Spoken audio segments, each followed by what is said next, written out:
Welcome back to the Tracy Take. I'm Tyler here with my brother Ryan, and today we are doing the full offseason recap of the Carolina Panthers and also going to be previewing their 2024 season now that the schedules have been released. Right now, we got a fun series coming up. We're going to do a full offseason recap for all 32 teams. So, this is actually the first video. And if you want to see the division rivals or just any other team kind of as well within the NFL, be sure to subscribe to the channel and also like this video, get notified as well when new videos come out. It's going to be one video a day coming out Monday through Friday for the next, I guess, 32 weekdays. And so it's going to be a fun series. We're going to dive as deep as we possibly can into each offseason. And so, Ryan, with that being said, let's get started here. So we have all of the departures and people that are still free agents from what we can find. Our sources over the cap. So if there's anybody that's missing still or any changes as of recording this video, that is why. But just kind of start off as well, just kind of where the Carolina Panthers ended, I think, in the season last year. They ended with the worst overall offense. They ended with the fourth worst overall defense, 29th overall, especially in points allowed. And then also, then too, on top of that, they had the least amount of sacks. And the reason why I bring up that sacks portion specifically is because I bring up Brian Burns and Frankie Louvu as well. They were the top two leaders on the team in sack production overall. Brian Burns had 8. Frankie Louvu had 5.5. And that to me, I think, is the biggest thing overall on people that I see leaving. I think some of the other people, I mean, there are like, especially into how much they lost the secondary, like with Dante Jackson and then also Von Bell as well. Those are going through trades, good trades. Dante Jackson was a trade for Deontay Johnson. But I think to me, and I'm seeing this a lot now, especially in two Las Vegas Raiders for a good example. Secondaries may be average at best, but their front seven, specifically their defensive line, might be the best defensive line in the league. And they're able to terrorize these quarterbacks, really taking a lot of pressure off of secondary. And so I'm going to be curious here now. And I know it's part of the full rebuild for the Carolina Panthers, but losing Brian Burns, losing Frankie Louvu as well in the offseason, Brian Burns being traded to the New York Giants. I'm just curious kind of how that's going to affect them overall this season, because Brian Burns was arguably probably their best player. And I know they made a lot of moves so they could create space to protect Bryce Young, and still going to be in a long rebuild here thanks to Frank Reich and the trade up. But that's, to me, kind of when I look at everything right here, all the people that moved on, I look at those two players specifically as just like, I wonder how they're going to be able to replace them.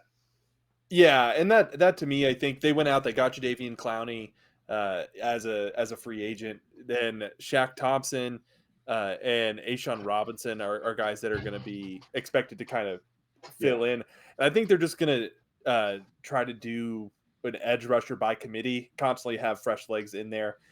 Derek Brown still is one of the best defensive tackles, I think, in the league. Underrated because this defense has been so bad, but he's been, I think, pretty solid for them for a few years now.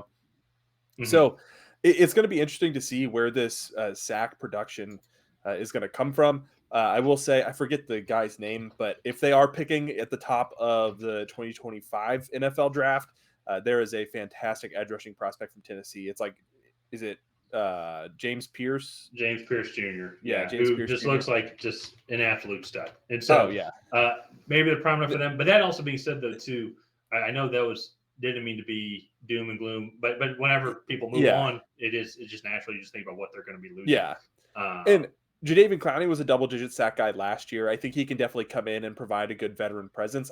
They don't have they had Brian Burns as their number one edge guy. I don't think they have that anymore. It's just going to be more edge rusher by committee, go with the hot hand. Maybe have guys for specific scenarios. So if you want to have more of a true third down defensive package, then that would like have edge rushers for that, and then have a early down set line. So.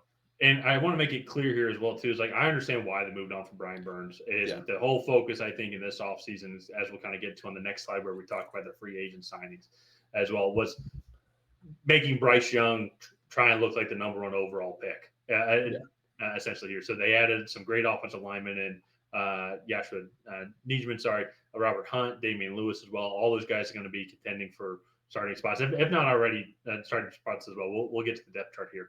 But even then, too, as we mentioned with Dante Jackson, getting the trade for Deontay Johnson, just get another receiver weapon in there, have him go along with Adam Thielen, Jonathan Mingo as well. And then you even trade up and go and get a guy who I think will fit well within kind of the package that they already have in Xavier Leggett. And then even then doubling down as well, trying to get more skill position players, get Jonathan Brooks. I do like the transition. I think what they gave up with Brian Burns, a guy who's definitely going to be moving on as well whenever they decided not to franchise tag him and still at least get some pick value here as well. I think it will be worth it, obviously, in the long run. And they can't change. They can't make a change now, anyways. But I think with the way the NFL is going and how offensive focused it is, you got to go and protect Bryce Young as much as you can. Not only to then go and protect Bryce Young, but you got to go get him weapons. Like I understand Bryce Young didn't have the rookie year he would have liked, but I did really like to see amongst just the entire NFL community in the second half of the season, like, oh, Bryce Young's playing like dirt. But like, okay, all right, fine. Let's look at all 22 film. Who would you like him to throw it to? Like nobody was open. Like nobody was open at all. He had no weapons to throw to. And I think also then as well, then you have Dave Canales coming in as a new head coach. That's an additional signing, I would say, that's going to have a big impact on the team. More offensive-minded coach. It can't be any worse than Frank Reich, if we're being completely honest. I'm curious to kind of see the overall development. I think that there will be strides taken forward within this Carolina Panthers offense. Yeah, and I think that was, you kind of touched on it, the sacrifice of Brian Burns giving up a top-tier edge rusher to go in, get another pick to add a weapon to this offense to put around Bryce Young. Now you have 2 second-round pick wide receivers in Jonathan Mingo, Xavier Leggett. Then you have Adam Thielen there with Deontay Johnson. Then you go also and the top of the 4th round, in my opinion, get an absolute steal with Jatavian Sanders there at pick 101, so you get him a tight end to throw to as well. So that's already 5 weapons. And then you have Jonathan Brooks. I believe Chuba Hubbard is still there. Rashad Penny as well. So like that's a good group in the backfield. You go out, you sign 3 offensive linemen in free agency. You don't draft one, which maybe you could have done, but I guess if you sign 3, we'll get into the depth chart here in a minute, but you go sign 3 guys, maybe that was enough for the offensive line in terms of additions this past year. So I think they made that sacrifice on the defense side of the ball for Bryce Young's development, because I think they would rather lose games 38-35 with Bryce Young throwing for 3 or 4 touchdowns, Jonathan Brooks running for another, than lose games 17-14, kind of how they were last year, and get Bryce Young beat up. Yeah, I think they just want to win games, and I think the biggest thing is you got to be able to protect your number 1 overall pick. And I honestly don't think that there could have been. I think they could have been more offensive line signings. You know, kind of be like Detroit Lions in their secondary. Like, let's just throw all the darts at the board at this one position here. And I will say, I think, kind of looking at it, I understand why you go and get Rashad Penny, and then also then you draft Jonathan Brooks. And that, to me, if we want to move forward into the depth chart, I think one of the things, if we're looking at the offseason battles, to me, I think that's going to be interesting. And I'm going to pick out a couple here, but I'm going to start off with the running backs, is what the running back room looks like. I have a feeling, to me, you go out and sign Rashad Penny, I think Miles Sanders is cut from the team. This regime has no allegiance to Miles Sanders at all. And you go look at his performance overall. He was supposed to come in and be the guy, and Chuba Hubbard, who was the guy that they drafted in the 4th round a couple of years ago, completely outshined him. You know? And I'm not blaming Miles Sanders fully, because it was a horrible situation down there for running backs. As much as we want to talk about how tough it was for Bryce Young, if you're a running back in the NFL and you don't have an offensive line to block for you, there's not much you can do. There's not much you can do. There's a reason why Chris McCaffrey was happy to get out of there, and they still were never when he was there, they were still never able to do much with him. Well, he had great seasons, but he alone couldn't take them over the pedestal. Is what I'm trying to say here. Yeah. So I think they're going to move on from him, especially now with getting Jonathan Brooks in there. So that's one. I think is kind of what the running back room is going to shape up. I'm also curious too, as well, what the center position is going to look like. One of the departures that we forgot to talk about at the beginning was going to be the departure of Bradley Bozeman. He played every single snap for the Panthers last year. He now moved on to Los Angeles. So what is that center piece going to look like? Because it does look like Damian Lewis and Robert Hunt, they're going to shift in there. I will say, to be honest, I don't know if they can shift into center. I believe they probably could. But I know at both those positions from their former teams, they were more natural guards there. So what's that center position going to look like? Is Brady Christensen going to step up? Is he going to be the guy? Because I will say, if Akeem Ekwonu and also Taylor Moton can both stay healthy, I think they're fine at the tackle position. Yeah. And so it's just going to be that center spot to me. I think those two positions right there, the center and how the running back room shapes up, is going to be interesting to see. Yeah, no, and that to me, and then I think you look at this wide receiver room as well. They have a lot of um, bodies in this room, but who's going to emerge, right? To me, I think there's some overlap there with Jonathan Mingo, Xavier Legette. I think you could definitely get creative with both of those guys on the offensive side of the ball. But does Deontay Johnson take on more of that number one role, or does Adam Thielen come in there and do that? Actually, I don't see his name on the depth chart. I know he's still. Oh, there he is. Sorry, he's in the slots. He's in the slot spot. row. Yeah. Oh, I still think Adam Thielen's going to be the number one guy overall. Yeah, but he's not that coverage mover that he was for a couple years there in Minnesota. That's what I mean. Like, who's going to be the guy who gets the one-on-one matchups with the team's other corner that they go to on third down? I don't know if that's Adam Thielen anymore. Yeah. So we'll just have to see. Well, the wait and see. I think maybe similar to kind of my analogy with the offensive line is, I do believe that something like this with the receiver room, let's just throw a bunch of dartboards at the wall and just hope that a couple people stick. I will say, I think Terrace Marshall Jr., I think that experiment maybe is starting to move on with some of the younger guys here. Jonathan Mingo, I still believe, still has some time, to go and develop. But to your point, though, even so, they'll keep Terrace Marshall on, but just between Deontay Johnson, Xavier Leggett, Adam Thielen, Jonathan Mingo, and then you had Jatavian Sanders as well. Yeah, that right there is already 5 passing. That receiving room is already better than what it was last year. Significantly. Oh, tremendously better. And then if Jonathan Brooks comes back and develops and is healthy in the backfield, already skill position player wise, 10 times better than what it was last year. So let's move on now to kind of the defensive chart as well. And I think one of these two, we got these from our lads here, but big shift as well to from the defensive line. I think that's going to be the thing to me, is what we talked about earlier, is the fact that it is going to be who's going to emerge as like the stud defensive end guy, who's going to take that Brian Burns role away from it. I wouldn't be surprised if this team is also still last in sacks allowed, just because of the big move. They did make some signings in the offseason, as well, such as Jadeveon Clowney, as you mentioned, and then also too as well. There's Ashawn Robinson as well, come from the Giants. So there are some guys, some talents that are coming in. Be curious to see how those guys kind of pan out, and what rookies maybe kind of slide up the draft board so they got defensively. Yeah, no, I agree. I mean, Jaden Crumdy was the only addition that they made in the draft. The other two guys in that on the defensive line were defensive tackles. And they were also undrafted free agents. So never know, but most likely not going to be huge help. The one that I think that the one rookie I think that could really make a big difference on this defense, Trevin Wallace, I think would be very good sideline to sideline linebacker in college. I think he could come in and contribute right away for them if he can crack a starting spot. But other than that, I think Chow Smith Wade is going to be behind a lot of these other corners. I do think the back end of this defense is still okay. Like, I was a fan of J.C. Horn when he came out of college. He's been decent as a pro. But he's been battling some injuries, unfortunately. But I will say too, adding guys like Jordan Fuller, Xavier Woods is there, also Dane Jackson. It's like they have guys there in that secondary that haven't proven, and that's where I think they'll be fine there.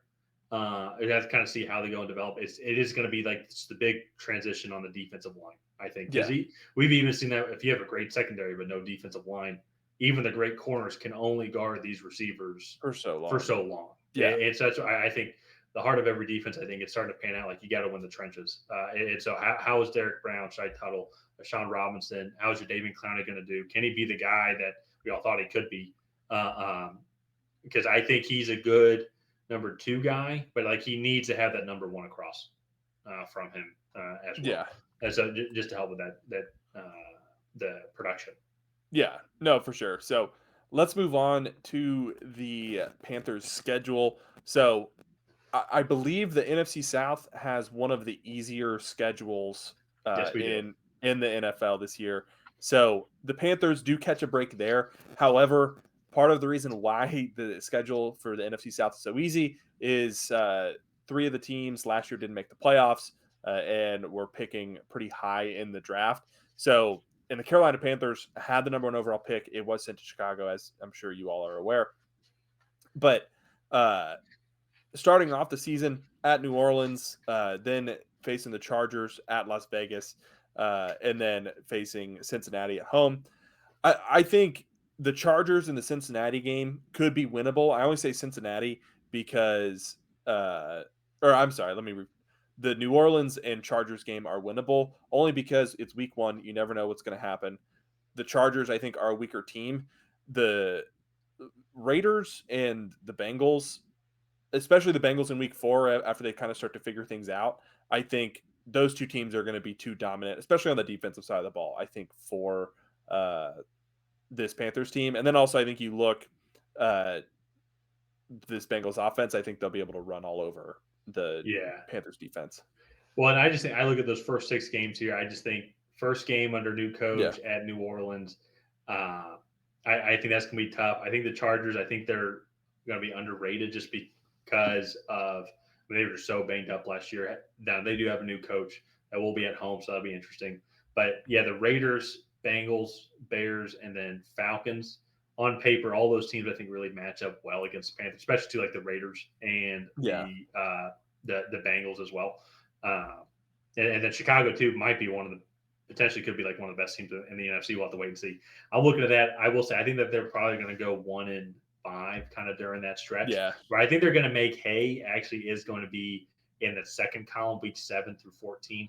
I Mhm. think Washington, Denver, New York Giants. I think that those are games that they can contend in as well. Kansas City, Tampa Bay at home, division game, week 13 in the season. Who knows? At Philly, I think that's going to be a tougher stretch. But I really think where they're going to make hay is going to be kind of week 7 through 10, Yeah. with a couple of maybe some shocking wins. Let's kind of wait and see. Then Dallas, Arizona, Tampa, and Atlanta. It's going to be kind of a tough stretch, Yeah. especially too on the road at the end. Yeah. And that, like, for me, this is just, I noticed this with some of the teams that didn't do well last year. They didn't get favorable draws, I think. So to come off your bye to play Kansas City, just immediately go up against top 3 team in the NFL. Oh, so I I disagree. I'd want to have the bye. well, I'd want to be I as well agree. rested as possible. I I agree and disagree. Sometimes it's nice to come off your bye and have an easier game rather than to Yeah, come off your bye and then just get stopped right away. it's. But I will say it's it. I mean, all these guys are professionals. Like everybody yeah, thought the Eagles would just dominate the Cardinals towards the end of the season, and this wasn't the case. yeah, And also, am I going to pick Kansas City in that game? Absolutely, 100%. oh yeah, But I it's there's still an opportunity. I still think I would yeah. want to be as a professional as well rested as possible going up against Patrick Mahomes.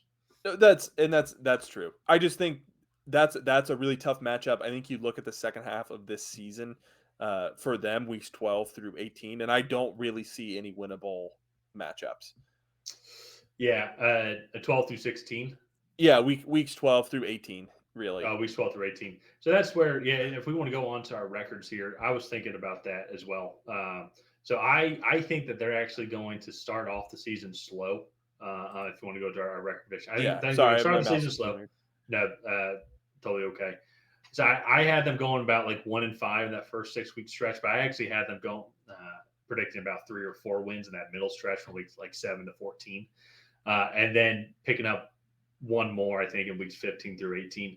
And so it, to me, ended up with about 6 wins, 11 wins, much improved. I still think picking in the Mhm. top 10, and to their benefit, as you kind of already mentioned, it's going to be a much more defensive heavy draft in the 2025 draft class. So I think they're going to be in a good spot to go and get a premier defensive player for this defense.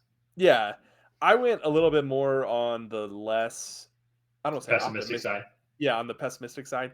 Uh, I just don't see a lot of teams that I think they're going to be able to outscore because this defense is not that good. They're going to have to outscore a lot of teams, and it's like New Orleans. It's a division game in week 1. You never know. Chargers still have Justin Herbert and whatnot. The Raiders have a good defense. Cincinnati's going to outscore them. Chicago's going to outscore them. Atlanta is just a much better team. Like I really think, yeah, maybe that first 6 games they'll go 1-5, and then maybe they can eke out 2 or 3 in that middle stretch. But again, 12 to 18, weeks 12 to 18, I just don't think that they really have a chance. Especially the last 2 weeks, you're going to at Tampa Bay and at Atlanta. A little precursor here for the rest of our predictions. I think those 2 teams are going to be competitive with each other, and they're going to make each other play all 18 games, and they're not going to get a bye week in the last week. Yeah. And Yeah. so Well, to see, one of the advantages too with the Panthers here now, and I guess what we thought about it, but actually I'd say that back. Frank Reich had a history of being a horrible coach. So under Dave Canales, though, I think they're going to have the leeway of being a super young team. You're going to have a young coach in there coming with his new philosophy, who frankly led a good offense last year, like at Tampa Bay, and so I could maybe also see the inverse of maybe it's going to take some time for this young team to kind of figure things out. Bryce Young in his second year, getting used to his new weapons as well. Offensive line has improved, and then maybe they're starting to click. Yeah. And then they maybe can sneak off a couple of shocking wins during that stretch as well. And so we'll just kind of have to wait and see. I think that's though going to be kind of the range from your 4 wins to my 6 wins. I think that's going to be kind of the range I see the Panthers falling in.